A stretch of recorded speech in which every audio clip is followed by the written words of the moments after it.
Hello guys, welcome back my channel. എല്ലാവർക്കും നമ്മുടെ പുതിയ വീട്ടിലോട്ട് സാധനം. ഗൈസ്, ഞാനിപ്പോൾ നിൽക്കുന്നത് നമ്മുടെ ചാലശ്ശേരിയിൽ നിന്ന് ഏകദേശം 4.5 കിലോമീറ്റർ മാറിയിട്ടുള്ള ഒരു സ്ഥലത്താണ്. നമ്മളിപ്പോൾ മെയിൻ റോഡിൽ നിന്ന് കുറച്ച് ഉള്ളിലേക്ക് കയറിയിട്ട് നിൽക്കട്ടെ. എൻ്റെ സൈഡിലൊരു കുളമൊക്കെ കാണാം. സോ എന്തായാലും നമ്മൾ രാവിലത്തെ വീഡിയോ അപ്ലോഡ് ചെയ്യുന്നത് നിങ്ങളെല്ലാവരും തന്നെ കണ്ടുവെന്ന് വിശ്വസിക്കുന്നു. രാവിലത്തെ വീഡിയോയിൽ കുറച്ച് കമൻറ്റ്സ് ഞാൻ കണ്ടു. ബ്രോ വൈകുന്നേരത്തെ വീഡിയോ ചെറിയ വീഡിയോ ഒക്കെ ആയിട്ട് അപ്ലോഡ് ചെയ്യാൻ പറ്റുമെന്ന് ചോദിച്ചിട്ട്. പക്ഷേ നമ്മൾ വൈകുന്നേരം ഒരു 10 മണി 11 മണി വരെയൊക്കെ ഇവിടുത്തെ പരിപാടിയൊക്കെ എടുത്ത് നമ്മൾ അപ്ലോഡ് ചെയ്യുമ്പോഴത്തേനും കുറേ ടൈം പിടിക്കും. നിങ്ങളെല്ലാവരും തന്നെ ഉറങ്ങിയിട്ടുണ്ടാവും. അപ്പോൾ അത്ര സമയം പിടിക്കേണ്ടതെന്ന് കരുതിയിട്ടാണ് നമ്മൾ നേരത്തെ അപ്ലോഡ് ചെയ്യാമെന്ന് വിചാരിച്ചത്. അതായത് ഉച്ച മുതൽ തന്നെ ഇവിടെ ഒരുപാട് നല്ല കാഴ്ചകൾ, ആനകളൊക്കെ വന്നിറങ്ങുന്നത്. അപ്പോൾ ഉച്ച മുതൽ വൈകുന്നേരം വരെയുള്ള വീഡിയോ അങ്ങനെ അപ്ലോഡ് ചെയ്യാമെന്ന് കരുതിയാണ് നമ്മൾ ഈ ഒരു വീഡിയോ സ്റ്റാർട്ട് ചെയ്തത്.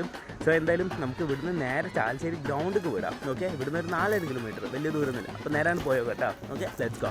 ഓക്കെ ഗൈസ്, എന്തായാലും നമുക്ക് നമ്മുടെ വീഡിയോ സ്റ്റാർട്ട് ചെയ്യുക ചാലശ്ശേരി പൂരത്തിൻ്റെ. ഇപ്പോൾ ഞാൻ നിൽക്കുന്ന സ്ഥലം എന്ന് പറയുന്നത് നമ്മൾ ആ റോഡ് കണ്ടോ, നമ്മുടെ ചാലശ്ശേരി അമ്പലമാണിത്. അതിൻ്റെ നേരെ ബാക്ക് സൈഡിലായിട്ട് ഇവിടെ എന്താ അവിടെ ആനൊക്കെ നോക്കിയേ. ഇവിടെ ഒരുപാട് ആനകളുണ്ട്. 1 2 3 4 5 എണ്ണം ഉണ്ട് തോന്നുന്നു കേട്ടോ. അതും ഒരുപാട് ഈ 5 എണ്ണത്തെ ഞാൻ കാണാത്ത ആനകളാണ്. 2 വർഷമായിട്ട് ഇങ്ങനെ പരിപാടിക്ക് വരുന്നുണ്ടെങ്കിലും ഈ 5 എണ്ണത്തെ ഞാൻ കണ്ടില്ല. എന്തായാലും ചെന്ന് നോക്കട്ടെ. ഓക്കെ, കണ്ടിട്ടുണ്ടാവും പക്ഷേ ഓർമ്മയില്ല. ഓക്കെ, നമ്മളിപ്പോൾ വണ്ടി ഇപ്പോൾ തൽക്കാലം അവിടെ നിർത്തിയിട്ടുണ്ട്. ഇനിയിപ്പോൾ വൈകുന്നേരം ആകുമ്പോൾ നല്ല ബ്ലോക്കൊക്കെ ആയിട്ട് ഫുള്ള് ബ്ലോക്കായിട്ട് വരുള്ളൂ. വെയിലും ഒക്കെ നല്ല വെയിലുണ്ട്. ഈ ആന ഇപ്പോൾ കുളി കഴിഞ്ഞിട്ട് ഇങ്ങോട്ട് നിർത്തിയിട്ടാന്നല്ല, ഇങ്ങോട്ട് മാറ്റി നിർത്തിയതാണ്. ഇപ്പോൾ കുളി കഴിഞ്ഞിട്ട് നിർത്തിയതാണ്. ഇത് അവിടെ വേറൊരു ആന വന്നിട്ടുണ്ട്. ഇപ്പോൾ കുറച്ചൊരു അരമണിക്കൂറായിട്ടുള്ള ലോറിൽ വന്ന് ഇറങ്ങിയിട്ട്.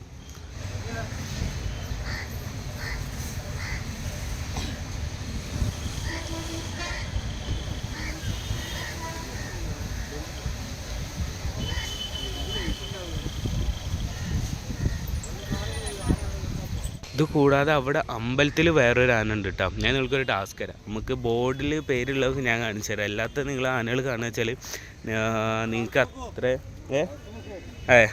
Thank you.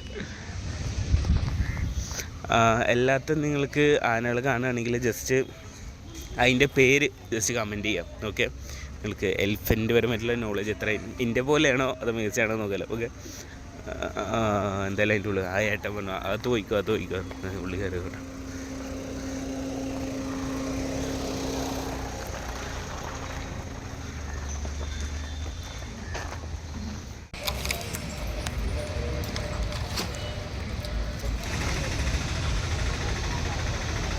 ഇപ്പോൾ ഇത് ഉള്ളിൽ കയറിയിട്ട് ഇവിടെ ഫസ്റ്റ് ഒരു ആന നിൽക്കുന്നുണ്ട്.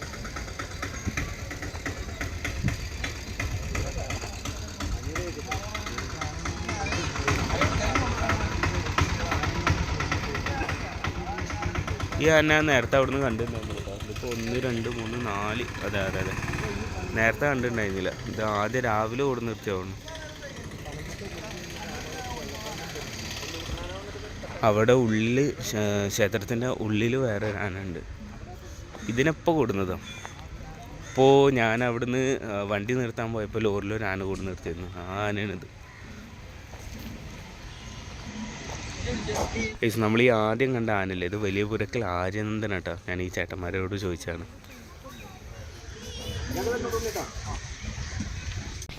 അവിടുന്ന് അങ്ങനെ വന്നത് രണ്ടാമത്തെ ആന. അത് കൈയൊക്കെ ഇട്ട് വീശുന്നുണ്ട്, തുമ്പിക്കൈ ഇട്ട്.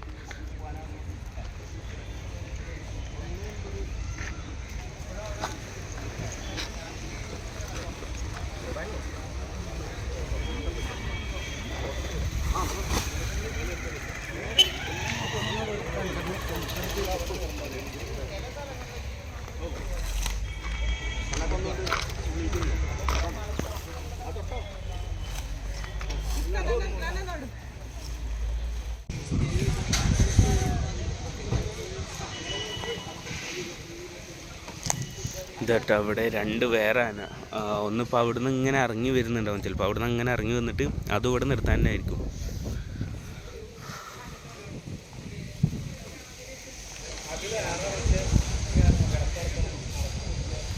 ഞാൻ എന്തായാലും അങ്ങോട്ട് പോകുന്നില്ല കേട്ടോ. ചങ്ങലൊക്കെ ഇട്ടിക്കണം. പക്ഷേ അവിടെ അത് നോക്കുന്ന ആൾക്കാരില്ല, പാപ്പന്മാരാരും ഇല്ല. അതുകൊണ്ട് അങ്ങോട്ട് പോവാത്തത്. ആനകളെപ്പടായിട്ട് ഭയങ്കര പേടിയാണ്. കാരണം മറ്റേ 2-3 സ്ഥലത്തുനിന്ന് ഓടിയായിരുന്നു.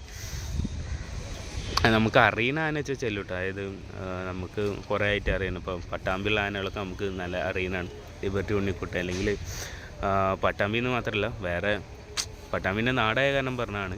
അല്ലാതെ നമുക്ക് കേശവനെ അക്രമൽ മോഹനനെ അല്ലെങ്കിൽ സാധുവിനെ കാളിനെ അങ്ങനത്തെ ആനകളൊക്കെ നമുക്ക് എടുത്തറിയുന്നതുകൊണ്ട് കുഴപ്പമില്ല. ഇത് അവിടെ ഒരാന, ഇവിടെ വേറെ ആനയും കൂടിയുണ്ട്. ഇനി ഇതല്ലാതെ നമ്മൾ കുറച്ചങ്ങോട്ട് ഉള്ളിലേക്ക് പോകണം. അതായത് നമ്മളിപ്പോൾ ഈ വന്ന റൂട്ടുണ്ടല്ലോ, ഈ റൂട്ടിന് നേരെ നമ്മൾ അങ്ങോട്ട് കുറച്ച് പോയി കഴിഞ്ഞാൽ നമ്മുടെ തെച്ചിക്കോട്ടുകാവ് രാമചന്ദ്രൻ വന്നിറങ്ങിയിട്ടുണ്ട്. പുതുപ്പള്ളി സാധു, പുതുപ്പള്ളി കേശവനൊക്കെ ഉണ്ട് അവിടെ. അപ്പോൾ എന്തായാലും എനിക്ക് ആ ഒരു ഭാഗത്തേക്ക് പോകണം. കാരണം എനിക്കൊരു മെസ്സേജ് വന്നിരുന്നു ഇൻസ്റ്റയിൽ, ബ്രോ മീറ്റ് ചെയ്യാൻ പറ്റുമോ നമ്മുടെ വീഡിയോ കണ്ട് സബ്സ്ക്രൈബറിന്. അപ്പോൾ അങ്ങോട്ട് പോണ വഴിക്ക് നമുക്ക് നോക്കി നോക്കാം. ഓക്കെ, നമ്മളെന്തായാലും ഇവിടുന്ന് ഇറങ്ങിയിട്ടാണ്. ഓക്കെ, ഇവിടെ ഇനി ഈ 4 ആനകൾ തന്നെ ഉള്ളൂ. പിന്നുള്ളതൊക്കെ അമ്പലത്തിൻ്റെ ഒരു സൈഡിലായിട്ടാണ്.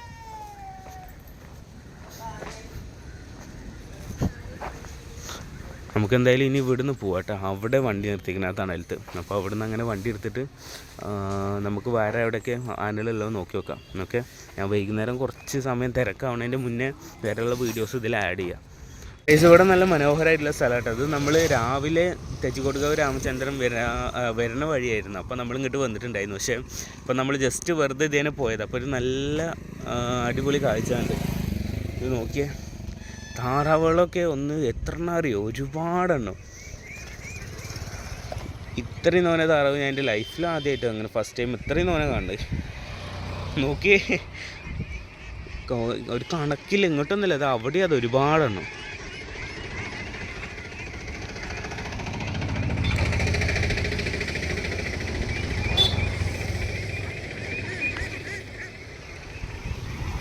ഇത് ആരായിട്ട് വളർത്തുന്നുണ്ട് ഇവിടെ ഉണ്ടോ?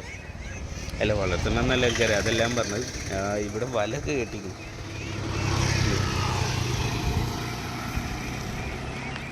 ഇങ്ങോട്ട് പോകാതിരിക്കാൻ വേണ്ടിയിട്ട് ഞാനത് നോക്കി. അവിടെ ഒന്നുമില്ല, ഇവിടെ മാത്രം എന്തെങ്കിലും കൂട്ടും കൂടിയിട്ടെന്ന് വിചാരിച്ച്.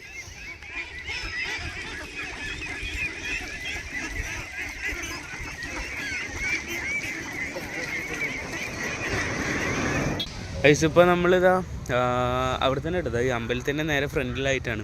ഇവിടെ മറ്റേ എക്സ്പോ ഒക്കെ വന്നിട്ടുണ്ട്. മരണക്കിണർ ഇതാ അവിടെ വന്നിട്ടുണ്ട്.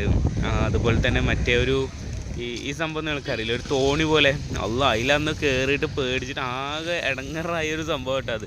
അതുപോലെ തന്നെ അതാ ഇതും അതെ. ഇത് വലിയ സീനില്ല, നമ്മളിത് ഈ ഒരു പോയിന്റിലൊക്കെ എത്തുന്ന ടൈമിലാണ് നമ്മൾ ആകെ പേടിക്കുള്ളൂ. സോ എന്തായാലും ഇവിടെ നിൽക്കണം. ഇത് വൈകുന്നേരം ഒരു 5 മണിയൊക്കെ ആവുന്നുണ്ടാവും ഇത് സ്റ്റാർട്ടാകാൻ വേണ്ടിയിട്ട്. ആ ഒരു ടൈമൊക്കെ ആകുമ്പോൾ ഇത് സ്റ്റാർട്ടാവുള്ളൂ. ഇവിടെ ആനകളെ നിർത്തുന്ന സ്ഥലമാട്ടോ ഇത്. ഗജസംഗമം ഇവിടെ അല്ല ഉണ്ടാവുക, അത് അവിടെ തന്നെ ആയിരിക്കും, ആ ഒരു പാടത്തായിട്ടായിരിക്കും. കാരണം അത്രയും തോനെ ആനകളൊന്നും ഇവിടെ ഉൾക്കൊള്ളിക്കാൻ പറ്റില്ല. ഇത് രാവിലെ നിർത്താൻ, അല്ലെങ്കിൽ അവിടെ ഗജസംഗമത്തിന് മുമ്പൊക്കെ ആയിട്ട് നിർത്താനുള്ള സ്ഥലമായിരിക്കും. ഇവിടെ മറ്റേ മുള്ളത്ത് ഗണപതിൻ്റെ പിന്നെ തിരുവേഗപ്പുറ ശങ്കരനാരായണൻ, നാലാട്ടുമ്മൽ ഗണപതി, അങ്ങനെ കുറച്ച് ആനകളുടെ പേരൊക്കെ ഇവിടെ കൊടുത്തിട്ടുണ്ട്. വണ്ടി പോകുന്നു. പിന്നെ അതുപോലെ ആ സൈഡിൽ നിന്നൊരു കൊട്ട് വരുന്നുണ്ട് കേട്ടോ. അപ്പോൾ ഞങ്ങൾ അവിടെ നിന്ന് വരുന്ന ടൈമിലുണ്ടായിരുന്നു. വേണ്ട, മാച്ചാട് ജയറാമിനുണ്ട്, അതുപോലെ തൊട്ടേക്കാട് വിനായകൻ, ലിബർട്ടി ഉണ്ണിക്കുട്ടൻ്റെ കേട്ടോ.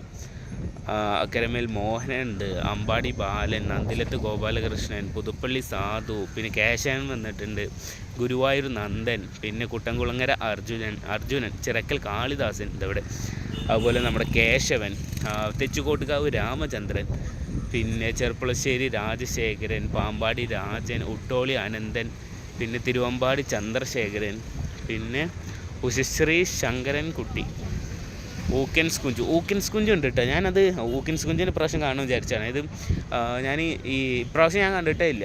അപ്പോൾ ഈ ജനുവരി ഫെബ്രുവരിയിൽ പോയി എവിടെയും ഞാൻ കണ്ടിട്ടില്ല. മംഗലാംകുന്ന് ശരണയ്യപ്പൻ ഉണ്ട്, തെച്ചിക്കോട്ടുകാവ് ദേവിദാസൻ ഉണ്ട് കേട്ടോ. പിന്നെ പട്ടാമ്പി മണികണ്ഠൻ, തിരുവമ്പാടി കണ്ണൻ, കടക്കേച്ചാലിൽ ഗണേശൻ, നമ്മുടെ ഗണേശൻ ഉണ്ട്. നമ്മൾ ഫസ്റ്റ് ഗണേശൻ ആദ്യമായിട്ട് കാണുന്നത് നമ്മുടെ വെള്ളിയാങ്കല്ല് വെച്ചിട്ടായിരുന്നു, കുളിക്കാൻ വേണ്ടിയിട്ട് വന്നപ്പോൾ. കൊളക്കാടൻ ഗണപതി, കരുവന്തല ഗണപതി നമ്മൾ രാവിലെ വന്ന് കണ്ടിട്ടുണ്ടായിരുന്നു. വടക്കുറമ്പക്കാവ് ദുർഗാദാസൻ, അതെ, അക്കാവിള വിഷ്ണു നാരായണൻ, പിന്നെ ലാസ്റ്റ് ശങ്കരത്ത് പറമ്പിൽ ഗണപതി. ഈ ആനകളൊക്കെ ഇങ്ങനെ നിരത്തുണ്ട്. പക്ഷേ ആനകൾ ഇതല്ല കേട്ടോ, ഇതല്ലാതെ വേറെ ഒരുപാട് ആനകളുണ്ട്. പക്ഷേ ഇവിടെ എന്തെങ്ങനെ കൊടുത്തതെന്ന് എനിക്കറിയില്ല. ചിലപ്പോൾ രാവിലെ നിർത്തിയതോ അല്ലെങ്കിൽ വൈകുന്നേരത്തിന് മുമ്പ് നിർത്തുന്നതായിരിക്കും. അവിടുന്ന് ഇതൊരു കൊട്ട് വരുന്നുണ്ട്. കൊട്ടല്ല, ഞാൻ കാണിച്ചു തരാം.